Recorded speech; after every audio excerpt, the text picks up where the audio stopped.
오신 분들에게 인사하겠습니다. 사랑합니다, 축복합니다 하고 인사하겠습니다. 사랑합니다, 축복합니다.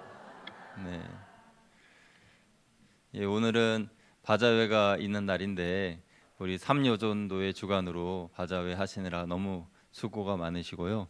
또 어제도 준비하시느라 너무 고생 많으셨습니다. 우리 보람이 있어야 되는데 그래서 우리 오늘 예배 끝나고 나가실 때에 여러분 아직 식혜 안 사신 분들 식혜 사시고 물김치 안 사신 분 좀 팔아주시고 그리고 다 팔렸어요? 뭐라고요? 다 팔렸어요? 뭐 안 팔렸어요? 물김치? 미역은 다 팔렸어요? 어, 식혜? 식혜 팔렸다는데 아니에요? 식혜 좀 사주이소. 예, 사주셨어요? 예. 아무튼 우리 이제 나가시면서 5천 원밖에 안 한다고 하니까 이게 만드신 분들 그 보람이 있으셔야 되잖아요. 그래서 남으면 안 되니까 그래서 다 사주시고 또 옷도 보니까 우리 성도님들이 좋은 옷도 많이 내주시고 신발도 좋은 신발이 많이 있더라고요. 가죽 신발도 있던데 제가 제 발 치수만 맞으면 제가 사는 건데 저는 발이 커가지고 그거 안 맞아서 좀 한 260이신 분은 그 갈색 구두 있습니다. 예, 그거 사시면 아주 좋겠습니다. 할렐루야. 예, 너무 추운데 고생들이 많으셔서 그래가지고 제가 조금이라도 보탬이 되려고 이렇게 말씀을 드립니다. 근데 밑에서 또 이제 장사하고 일하시고 하는데 선교 자금을 마련하시는 거잖아요. 그러니까 선교 자금을 마련하시고 이렇게 하시고 또 이제 예배 시간 되니까 탁 이게 오셔서 앉으시고 참 훌륭하신 것 같습니다. 감사드립니다. 오늘은 은혜와 믿음으로 사는 법이라는 제목으로 하나님 말씀을 나누겠습니다. 여러분 우리 성도들이 힘있게 주님이 맡겨주신 사명을 감당하고 또 지치지 않으려면 은혜로 살아야 되고 믿음으로 살아야 됩니다. 그래서 은혜로 사는 법이 뭔지 여러분 다 아시겠지만 다시 한번 상고한다는 의미로 다시 한번 소가 여물을 되새김질하여서 부드럽게 씹어 먹는 것처럼 우리도 하나님의 말씀을 다시 한번 상고하면서 여러분의 것으로 삼으시기를 부탁을 드립니다. 여러분 우리가 은혜로 살고 믿음으로 살려면 먼저 예수님을 만나야죠. 예수님을 만나면 우리가 은혜로 살아갈 수가 있어요. 자연스레 이 세대를 본받지 않고 살아갈 수가 있습니다. 그래서 예수님을 우리가 만나는 것이 제일 중요한데 제가 볼 때는 여기 앉아 계신 분들은 다 예수님을 만나신 분들이에요. 그러면은 이제 우리가 그 다음에 어떻게 살아야 하는지 답이 나왔잖아요. 은혜로 살아야 되고 믿음으로 살아야 되는데 오늘 사도 바울의 모습을 통해서 우리는 은혜로 사는 법 그리고 믿음으로 사는 법을 배울 수 있게 됩니다. 첫째로 성도는 은혜로 사는 법을 배워야 되는데 3절 말씀에 사도 바울은 내게 주신 은혜로 말미암아 산다라고 이렇게 말하고 있어요. 우리 3절 말씀 다시 한번 읽어보겠습니다. 시작. 내게 주신 은혜로 말미암아 너희 각 사람에게 말하노니 마땅히 생각할 그 이상의 생각을 품지 말고 오직 하나님께서 각 사람에게 나누어 주신 믿음의 분량대로 지혜롭게 생각하라. 여기 3절 앞부분을 다시 한번 띄워주시면요. 내게 주신 은혜로 말미암아 너희 각 사람에게 말한다. 그렇게 사도 바울은 말하고 있어요. 그러니까 우리가 말을 하든지 행동으로 옮기든지 무엇이 필요합니까? 우리에게? 예? 답이 다 나와 있는데 은혜가 필요하죠. 은혜로 말미암아 말을 한다 그랬어요. 사도 바울은 이미 알고 있었던 거죠. 자기가 하나님의 은혜로 충만하면 말을 하든지 권면을 하든지 사랑을 베풀든지 뭘 하든지 상대방을 살리는 그러한 능력이 나타나는데 사도 바울도 삶이 공고하고 힘들 때도 있지 않았겠어요? 그러면 그때 힘든 그 말이나 행동이 상대방을 살리고 이롭게 하는 것이 아니라 오히려 힘들게 하는 그런 일들을 경험했을 겁니다. 우리도 그런 경험하지 않습니까? 우리의 입에서 나오는 말이 내가 은혜로 충만하면 말 한마디 내뱉어도 아유 참 고생이 많아요 이렇게 이야기를 하고 내 안에 이제 은혜가 떨어지고 마음이 이제 강팍해지거나 갈급해지면 내 은혜 지키는 것도 갈급하니까 누가 이제 힘들다고 그러면은 에휴 뭐 저런 거 가지고 힘들다 그래 난 저 때 다 했던 거야 그러면서 이렇게 말을 하는데 그게 위로가 되지 않죠. 그래서 따뜻한 말 한마디 하려면 내 안에 이 은혜가 있어야 되는 거예요. 그리고 우리가 스스로 한번 점검을 해볼 때에 내가 은혜가 있느냐 은혜가 떨어졌느냐를 내 스스로 생각해 볼 때에 내 입에서 나오는 말 중에 내 생각에는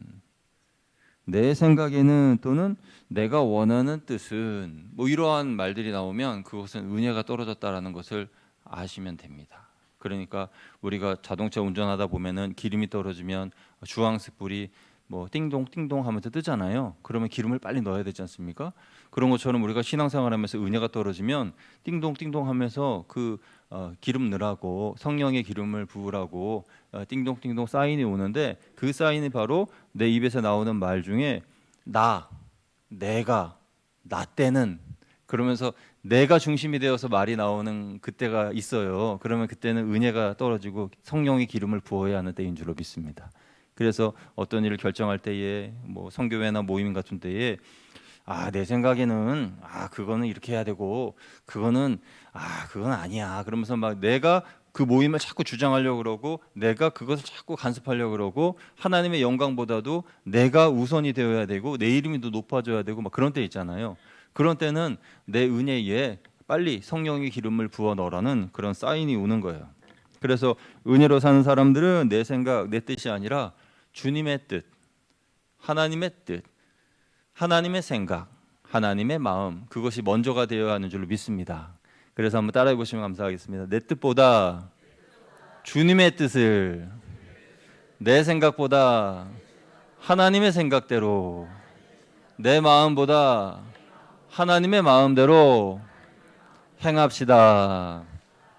그런 저와 여러분 되시길 축복합니다. 그래서 내가 내 뜻대로, 내 고집, 내 생각대로 하는 것이 아니라, 그때는 내가 성령의 기름이 이제 부족하구나, 주황색 불이 들어왔구나, 그걸 이제 직시하고, 일단 실수하지 않으려면 입을 살짝 다무는 게 좋아요. 그래서 그때 입을 열고 막 말을 하게 되면 오히려 실수할 때가 많이 있잖아요. 그래서 입을 살짝 다물고 하나님께 은혜를 부어달라고 기도해야 되는 것이죠. 그게 은혜로 사는 법입니다. 봉사도 마찬가지예요. 우리가 봉사를 감당할 때에 사실 오늘 본문을 기록한 사도 바울보다 더 열심히, 더 많이 봉사한 사람은 우리 중에는 아무도 없습니다.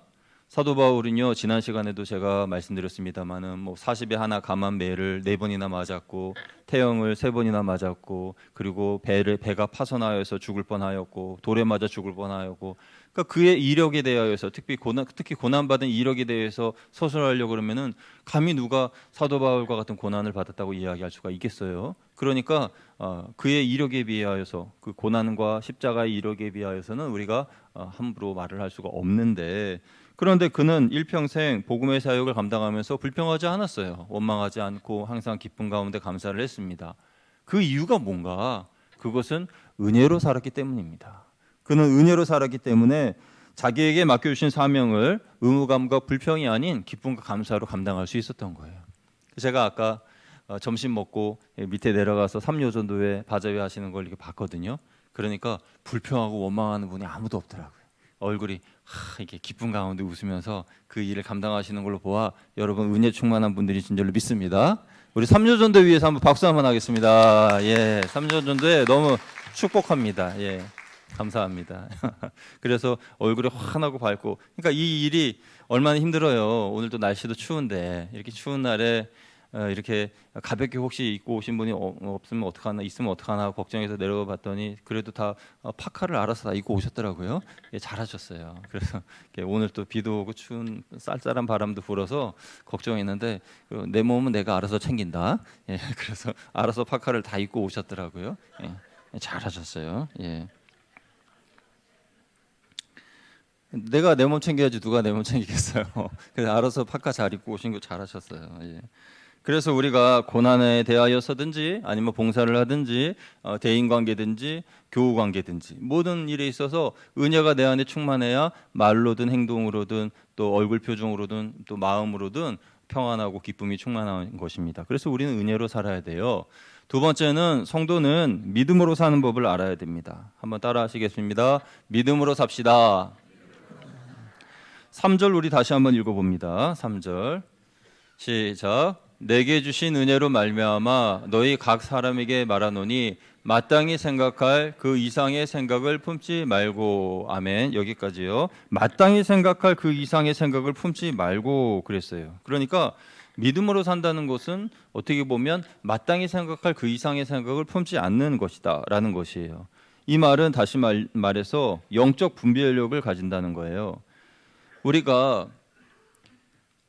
교회뿐만이 아니라 일반 사회에서도 그 직장에서 서로 동료 간의 사이가 좋으려면 또 이웃들과의 사이가 좋으려면 내가 지켜야 할 그 선을 잘 지키며 살면 서로 간에 피차에 오해가 없고 분쟁이나 싸움이 없습니다. 그러니까 내가 지켜야 할 선이라는 것은 예를 들면 아파트에 사시는 분들 같은 경우에는 층간 소음 때문에 서로 피곤하고 힘드시잖아요. 그러니까 아래층에 사시는 분에게 내가 조금 좀 소음을 좀 덜 들이기 위해서 뭐 실내 슬리퍼를 신는다든지 아니면은 뭐 아이들이 있는 경우에는 매트를 좀 깔아서 좀 이 소음을 좀 줄여둔다든지 그런 것이죠. 그러면서 위층에서도 그렇게 하고 아래층에서도 그렇게 하고 서로 그렇게 하면은 서로 간에 좀 싸울 일이 좀 그나마 좀 줄어들잖아요. 그리고 그런데도 조금 마음의 불편함은 있겠죠. 그러면은 우리 같은 경우에는 부활주일이라든지 또는 추수감사주일이라든지 성탄절이라든지 뭐 그런 절기 때에 뭐 롤케이크라든지 그런 거 하나 그 문 앞에 딱 걸어 놓으면서 저희 때문에 층간소음으로 스트레스가 좀 많으시죠? 죄송합니다. 줄이려고 많이 노력을 하는데 그래도 많이 힘드신 것 같아서 그래서 저희가 이제 이 작은 선물을 걸어놓고 갑니다. 그러면 되잖아요. 딱 걸어놓으면 그쪽에서도 그냥 있지 않겠죠. 그래서 그쪽에서도 뭘 하나 이렇게 딱 걸어놓으면서 뭐 사람 사는 게 다 그렇죠 뭐 그러면서 괜찮습니다. 뭐 이렇게 할 수도 있는 거잖아요. 이거는 저의 간증이기도 해요. 그래서 아래층에서 자꾸 시끄럽다고 올라오셔서 그래서 시끄럽지 않았던 것 같은데 아무튼 그래서 제가 롤킷 딱 걸어놓으면서 이렇게 그 글을 이렇게 써놨어요. 하니까 그 밑에서도 그때 무슨 비누 세트였나? 비누 세트 같은 거를 또 저희 집에 딱 걸어놓으면서 뭐 괜찮습니다. 뭐 그러면서 막 사이좋게 지내자는 식으로 그렇게 문자를 서로 주고받고 그랬어요. 그리고 이제 연락이 없어요. 아무튼 그쪽은 그쪽대로 나름대로 또 우리는 우리대로. 근데 위층에서는 아래층에 저희 집 위층에 있는 곳에서는 연락이 아직 없더라고요. 뭐 걸어놓는다든지 그런 건 없는데 그렇다고 해서 바라는 것도 아니지만은 아무튼 선을 지킨다는 거는 뭐 이런 것 아니겠습니까? 서로가 서로 간에 지켜야 할 그 선을 지키고 그리고 배려하고 양보하고 이해해주고 그러면은 이웃 간에도 분쟁이 이제 사라지겠죠. 우리 신앙에도 마찬가지입니다. 성도 간에 마땅히 생각할 그 이상의 생각을 품지 말고라는 말은 영적 질서를 깨뜨리지 말라는 뜻이에요. 그러니까 내가 감당해야 하는 그런 사역의 지경이 이만큼이라면 하나님께서 정해주신 그 사역의 지경 안에서 열심히 하면 되는 거예요. 그런데 내가 보니까 저 집사님은 못하는 것 같고 이 집사님도 못하는 것 같고 그래서 이 집사님한테 그렇게 하면 안 된다, 이 집사님한테 이렇게 하면 안 된다 그러면서 막 그런단 말이에요. 그러면 그것은 내가 마땅히 생각할 분량을 넘는 거가 되겠죠. 물론 하나님께서 예를 들어 구역장님에게 허락하신 그런 권한이라고 한다면 구역 식구들에게 믿음으로 함께 우리 신앙생활 좀 열심히 해봅시다 하고 권면할 수 있는 그런 권한을 주셨죠. 그런데 우리 구역에 있는 식구들이 아닌 다른 구역 식구에 다른 구역장님이 가가지고 막 한다. 그러면은 어떻게 되겠어요? 그러면 그 구역에 계신 분이나 그 구역의 구역장님은 조금 무시당하는 느낌을 받을 수 있지 않겠습니까? 쉽게 말씀드려서 제가 거양교회 담임 목사인데 다른 교회의 목사님이 이렇게 오후 예배 때 헌신 예배 때 오셔서 말씀을 증거하세요. 말씀을 증거하시는데 내가 보니까 거양교회 성도들은 자세가 틀림먹었구만 그러면서 예를 들자면요 그런 신분 아무도 없지만은 그래서 아멘 소리도 어쩌고저쩌고 막 그러신다. 그러면 제가 이렇게 앉아서 들으면서 마음이 너무 불편하지 않겠습니까? 우리 성도님들 너무 좋으신데 근데 왜 저 목사님은 저렇게 안 좋은 말씀을 하시나? 내가 평생 헌신 예배 강사로 불러나 봐라. 다시는 안 부른다. 다시는 그래서 속으로 하지 않겠습니까? 왜 그래요? 그분은 그 본인이 이제 은혜의 말씀을 전하셔야 할 그 선이 여기까지인데 그 선을 넘으셨으니까 마음이 불편한 것 아니겠어요? 그러니까 마찬가지로 우리 교우들의 생활에 있어서도 마땅히 생각할 그 이상의 생각을 품는다는 것은 영적 분별력을 잊어버리고 우리의 입술로 또는 행동으로 서로의 상대방을 힘들게 하는 그런 행동들을 하는 거예요. 이것은 믿음의 행동이 아닌 것이죠. 이것은 믿음으로 사는 것이 아니에요. 그러면 믿음으로 사는 것은 뭐냐? 세 번째로 자신의 분량을 아는 것입니다. 자기의 분량. 그러니까 자기의 분량이라고 하는 것은 하나님께서 내게 맡겨주신 그 믿음의 분량이 어디까지고 내 믿음의 차이가 어느 정도인지를 그걸 이해를 하는 겁니다. 여러분 성도 간에도 믿음의 분량의 차이가 있어요. 그래서 우리 선생님들 같은 경우에는 우리 아이들을 위하여서 헌신하고 수고하시는데 그 교회에서 우리 선생님들에게 많은 이 지원을 해드리면 좋겠지만은 그러나 사실은 선생님들이 자비로 우리 아이들에게 뭐 피자도 사주시고 햄버거도 사주시고 그러면서 반을 이끌어가고 그리고 아이들을 영적으로 이렇게 양육하는 그런 모습들을 보게 됩니다.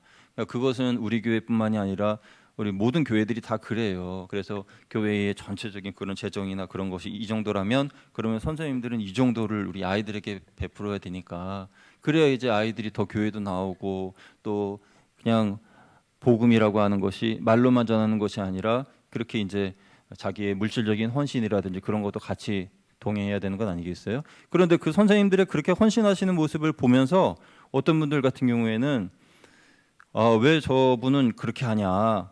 그냥 앉혀놓고 성경 공부만 시키면 되지. 애들한테 그냥 말씀만 가르치면 되지. 뭘 그 햄버거 사주고 뭘 사주고 뭘 사줘. 걔네들이 뭐 먹으려고 교회 오는 것도 아닌데 만약에 이렇게 얘기하셨다고 하면은 그러면 어떻게 되겠어요? 그러면은 그 선생님들의 사기도 꺾고 그리고 선생님들이 힘을 내지 못하겠죠. 도와주지는 못할 망정 힘을 꺾는 거잖아요.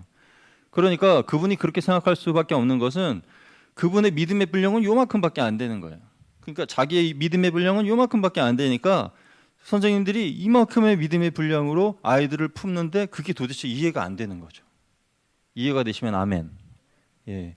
아무도 저기 반응을 안 보이셔서 그래서 저는 지금 벽 보고 설교하는 줄 알고 그래서 아멘 제가 여쭤본 거예요.